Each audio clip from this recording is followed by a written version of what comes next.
The special call meeting for Monday, June 29th is now called to order. We do have a quorum with 5 members in attendance. Do I have a motion to approve the revised agenda? Madam President, I move that we adopt the revised agenda. I second. All right, all those in favor, raise your hand. Motion carries with 5 votes. We're going to receive as information item 4A, the superintendent's evaluation. All of us filled out an evaluation, and I know we're ready. I don't know where Mr. Salter is because I was going to show.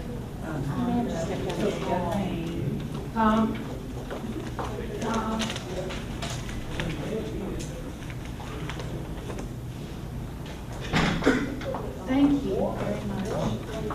And Mr. Salter, did Vernetta give you the? No. I know she was working on it. Okay. Do I have a motion that we just move that to switch, let's say, maybe just move it to the bottom of receiver's information instead of 4A?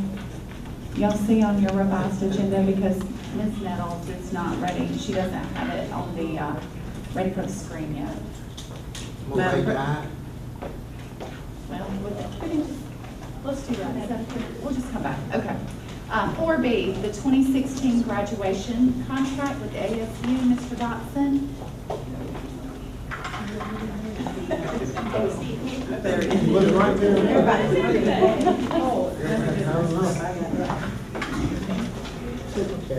Madam Chair, members of the board, Madam Superintendent, as you can see, there is a litany of items under my department, but I think that is a result of the construction and everything, the projects we have going on, and time constraints and the board meetings. So we're trying to, as we get things ready, we're trying to bring them before you. What you have before you right now would be the ASU graduation contract. Let me preface by saying we met with the high school principals, that's the 5 traditional high schools, to determine about using ASU versus the Garrett Coliseum. We didn't have quite a nice experience at the Garrett Coliseum. It was a little warm, if you will. So what we've decided, we're going to make use of ASU. We're actually going to utilize tickets this year. All 5 schools will utilize tickets. There's a capacity of 6,400 with the setup that we use at ASU. The principals are in agreement with this. The use of tickets will be placed in their handbooks so that parents and friends will know at the beginning of school what the process will be. The number of tickets will be determined by the number of graduates at that particular school. I estimate that we will give each school for their graduation 6,000 tickets, and then they will be able to disperse them with their graduates and as they see fit in working with that rate. That would allow roughly 400 seats for, like I said, just people that you wouldn't know about or whatnot. But they feel, as the principals, they feel that this will be best. With the way we've had it, it has been somewhat chaotic for some of our larger schools. This will bring some decorum and hopefully some structure in that, and also have a cool place in which to do it in. And if you'll notice, we have that there for your approval. I'm entertaining any questions. All right, I guess we're ready for you to move on to the next item. Oh, I'm sorry. Yes, Madam President, I had another question. Sure, I'm sorry. Thank you. I wanted to know what we were paying. I looked all over that contract to see what the rent was, and unless it's free, I didn't see. Oh, no, ma'am, it's not free.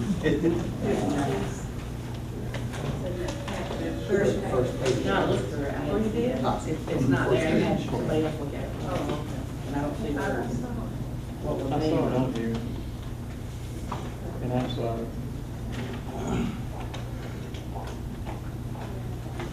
I mean, it's a rental agreement. Yes, and it is a rental agreement, and the cost is in here.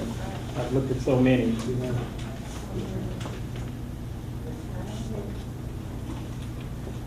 I don't believe it is on the document that we have in our packet.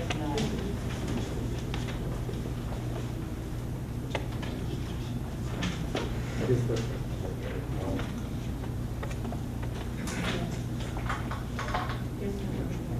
Yeah, then. You figured it was standard.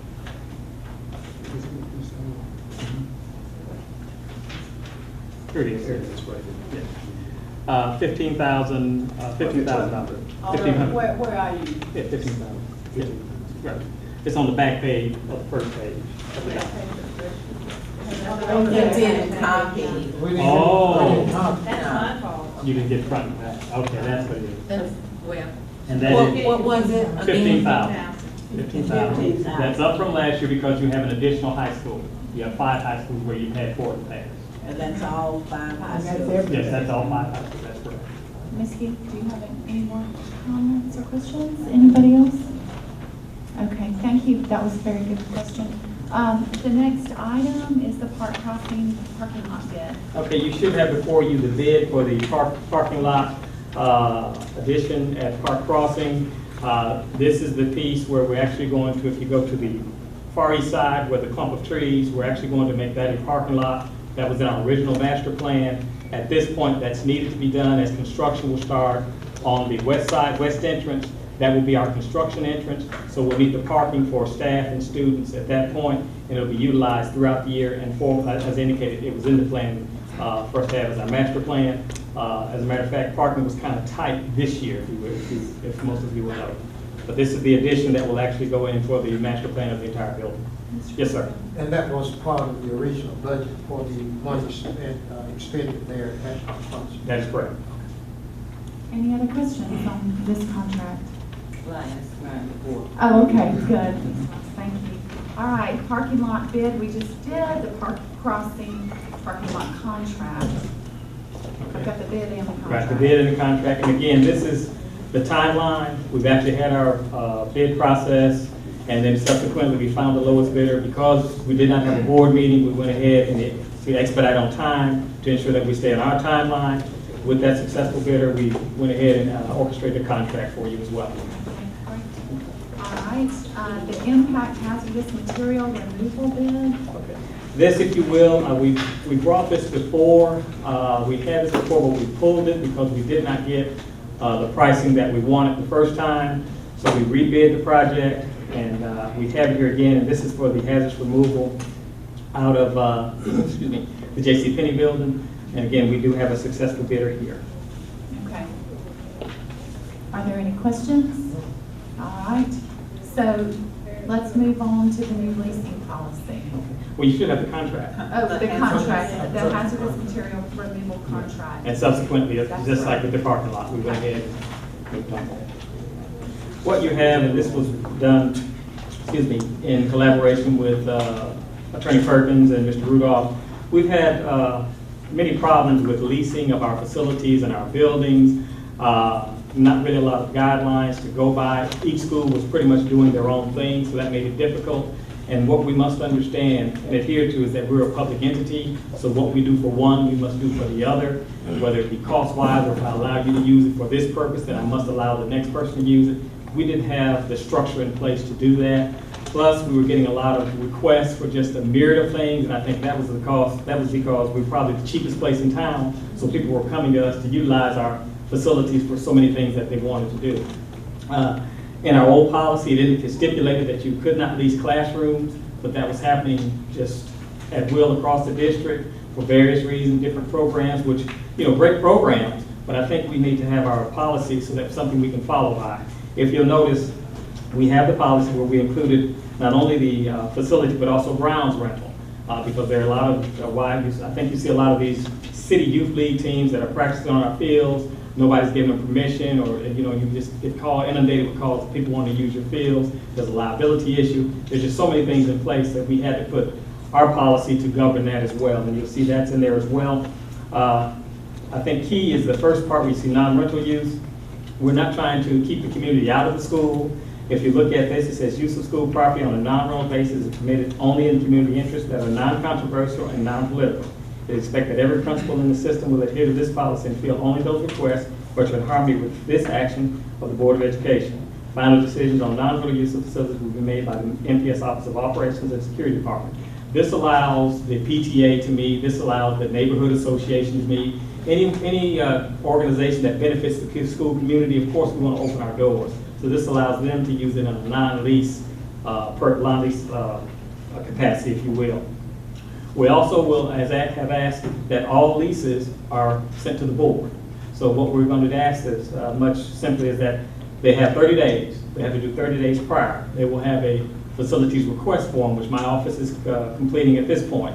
That facilities request form will come to my office, along with security, will approve or deny, based on what they're requesting, how they want to use it, the cost that they have.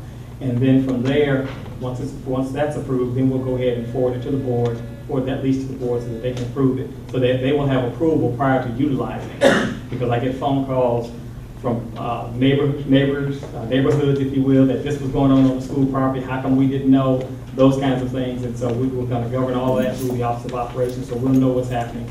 I think I got a phone call one day a few weeks ago that a party was happening on one of the football fields, and they had and the neighborhood had to call the police, and just so on and so forth. So we've got to govern that, and just being good community people. Your office is going to monitor that? Yes, ma'am.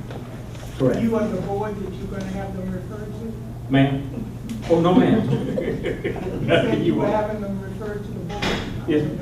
No, ma'am, we're gonna refer, no, you all will get this facility request form. Once I've approved it, then it will come to you all in the contract for you all to approve. So they won't actually take use of it. Right, until you all have agreed on it. Yeah, I figured. Right, that project's in place. Now, also, you'll see we did a cost, a menu, if you will, of costs. Because there were so many different costs that different schools were utilizing. And so we made it more consistent, if you will. As you see, classrooms are $100 per hour, a minimum of 3 hours.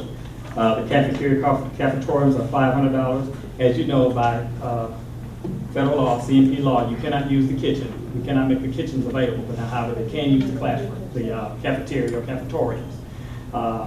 The gymnasiums will be $1,000 for each, for 8 hours, and $150 each hour after that.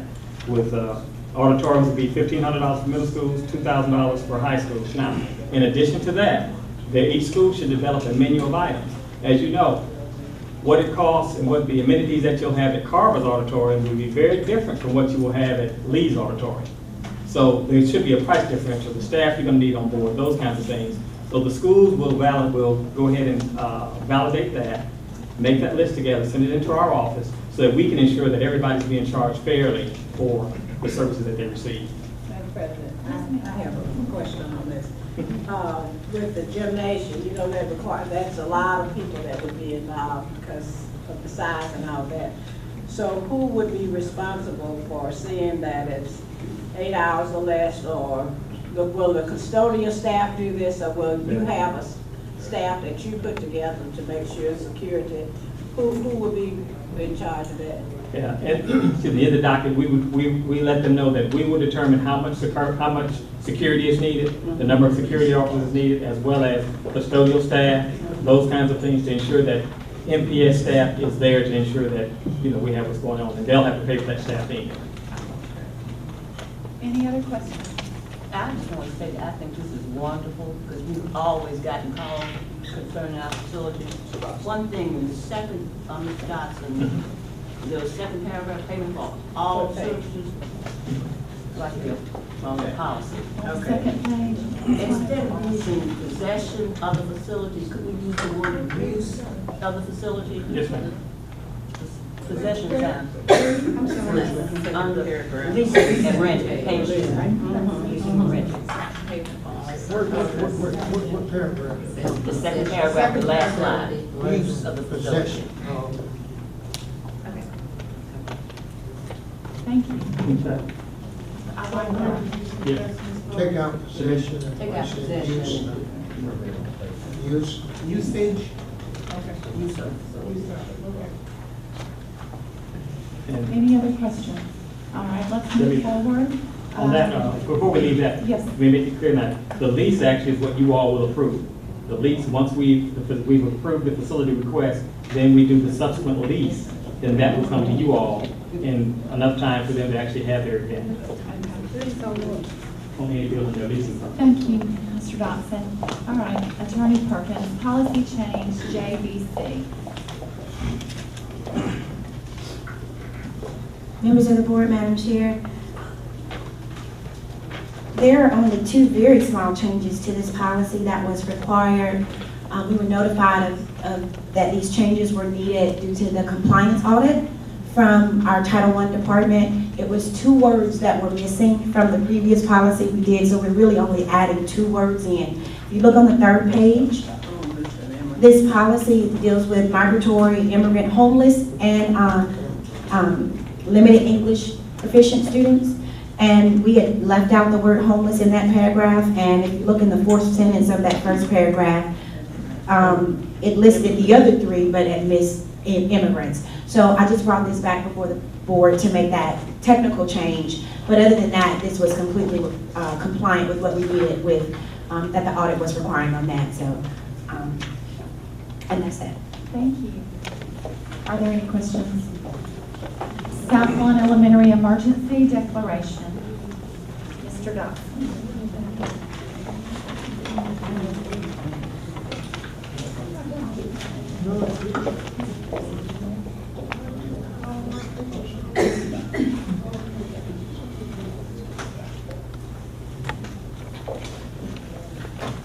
We're ready, yes, sir. Madam Chair, members of the board, you should have received the information regarding the emergency declaration for Southlawn Elementary School, and also you should have received a resolution. We had an unfortunate incident on Saturday morning where the school was set fire, major damage to one of our classrooms, moderate damage to the adjoining classroom, and of course the usual smoke damage and what you would have on that side, that wing of the building. And that is on the, excuse me, that wing is on the north side as you go into the building. We looked at it, there is roof damage. I was up on the roof Saturday. There's substantial roof damage to where we're going to have to replace the roofing for that particular area, that particular joint, if you will. In addition to there's structural damage with bar joists and things of that nature that have to be removed as well. We're in the process of moving forward, if you will. I think by tomorrow you will see blue sky because we're going to take the entire roof off of that particular section and put tarp on it, and we're awaiting the bar joists and the steel structure that we're going to need. What you should have, we're requesting is an emergency declaration to allow us to move forward. And the reason we want to move forward is because if you look at the information that I disseminated to you, it's probably more information than you want to read. But the basis is the bar joists or the steel structural pieces that we're going to need, they will have to be ordered and fabricated to specs for that particular roof. That's usually an 5 to 8 week process. We're working to try to get something in place within the next couple of weeks, where we've got to identify a vendor, and then we've also got to give them our specs and those kinds of things. So we've got to expedite this process in order to make sure that the school and that part of the school is ready by August the 15th when school starts again. And so with that, you can see I've outlined why we need the emergency declaration. Attorney Perkins has given you a resolution that we would have that would allow us to, we still have to go through the normal processes. It's just the bid process we wouldn't have to do. We would still get quotes, as you'll see in my notes, that we're getting quotes right now for some of the things that we're going to need. We'll have our 3 quotes, go with the best quote, and move forward so we can expedite the process. Without doing this, we could probably be into October finishing this process. I'll entertain any questions. I think we're good. Thank you, Mr. Dotson. Okay, we'll go back up to Superintendent Allen's evaluation. And I want to start out, first of all, by thanking Vernetta Nettles. She has been extremely helpful. Which I'll take down. Mr. Parker, do you mind passing? Excuse me.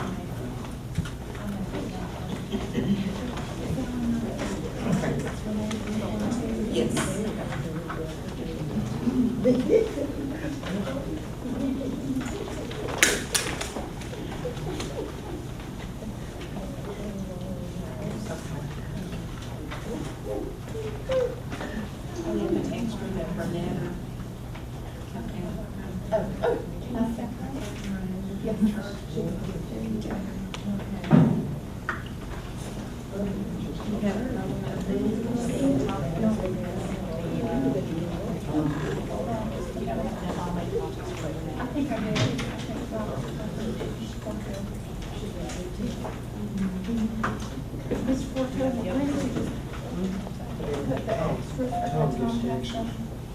Okay, there's some more extras to you on revenue.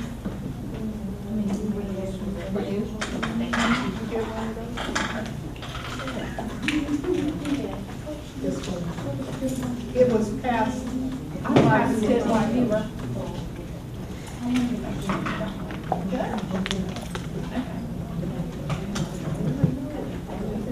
The American Association of School Administrators Professional Standards for Superintendency has 8 standards, and we use those 8 standards for our performance indicators. Our performance indicators were rated based on a 5-point scale, and it is exemplary is 5, 4 is above expectations, 3 meets expectations, 2 below expectations, and 1 is unsatisfactory.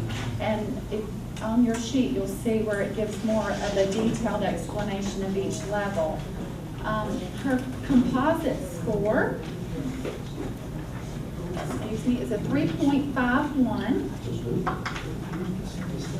And what I'm going to do is I'm going to read the commendation. Mrs. Allen's strong leadership is proven through her ability to manage and monitor the district's fiscal and educational matters while communicating the strategic plan and district focus with the board, staff, and the public.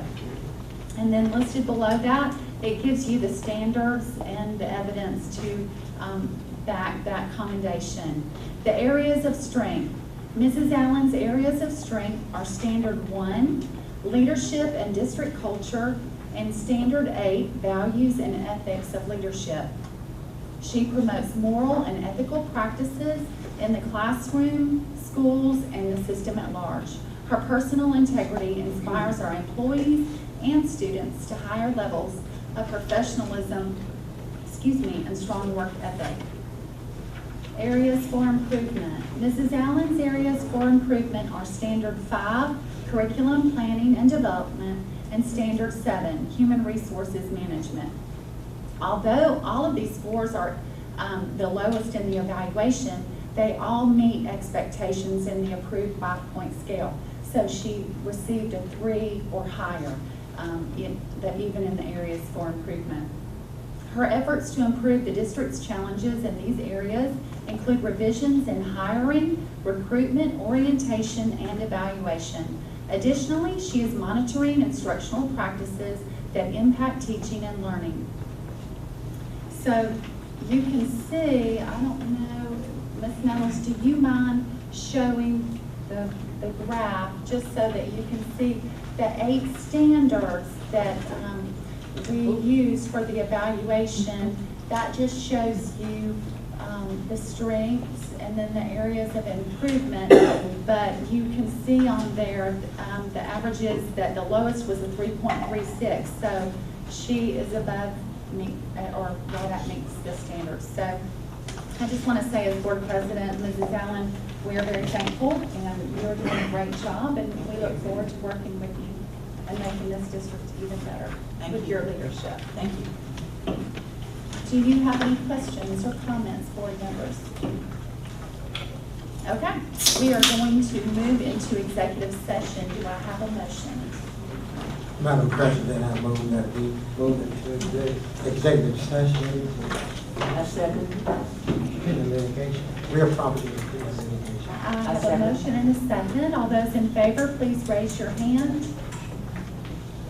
Motion carries with 5 votes. Opposed? We have 1, I'm assuming.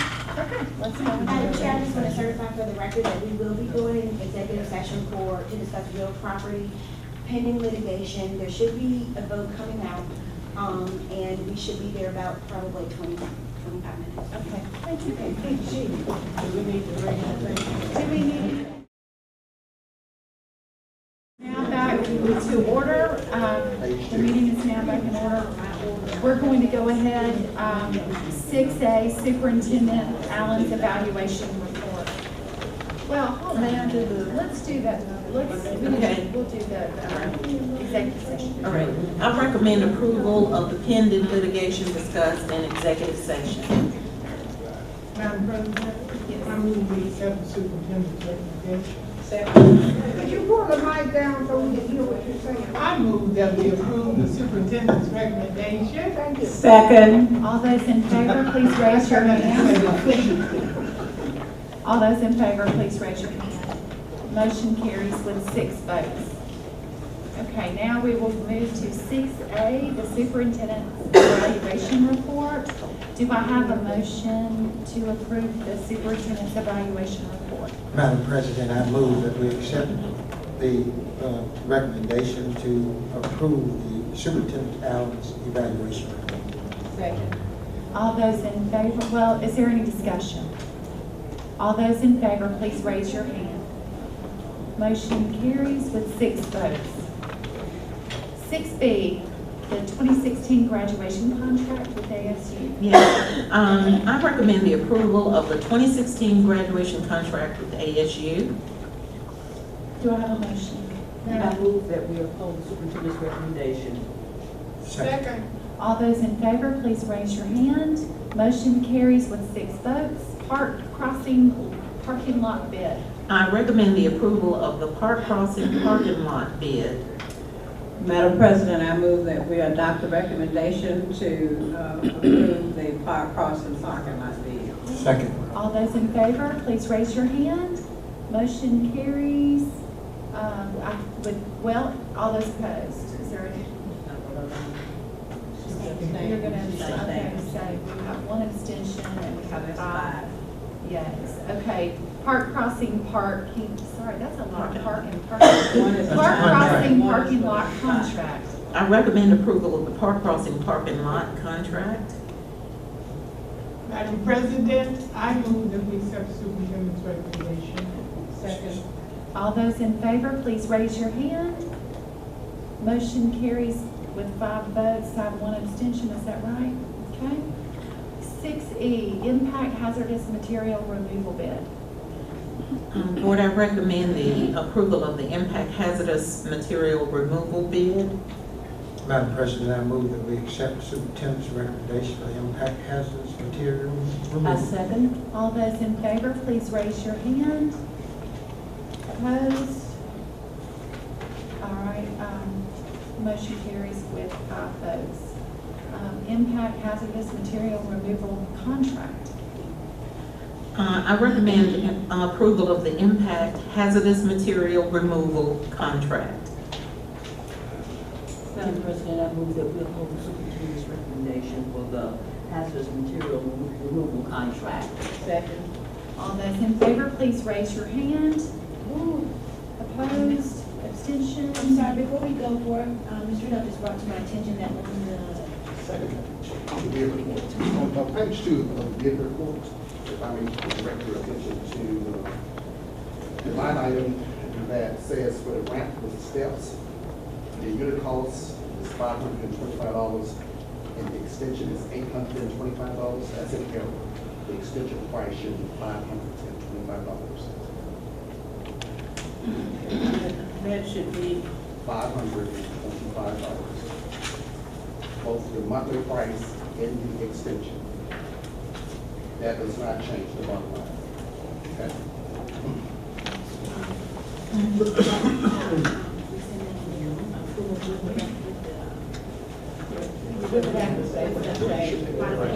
Right. I'll say it. Okay, I recommend approval of the bid report with the recommended modifications. Do I have a motion? Madam President, I move that we adopt the recommendation with I modifications. I second. All those in favor, please raise your hand. Opposed? Abstention? Okay, well, that motion carried with 5 votes. And may I also add that that be entered into our minutes, the corrected amount that. Yes, it will be. Thank you.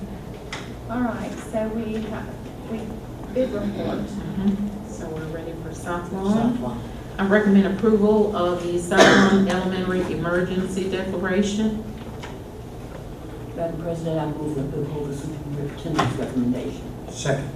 All those in favor, please raise your hand. Motion carries with 6 votes. That is the conclusion of our revised agenda. Please note the next meeting date is July 7th. Unless there is any more business to come before the board, this meeting is adjourned.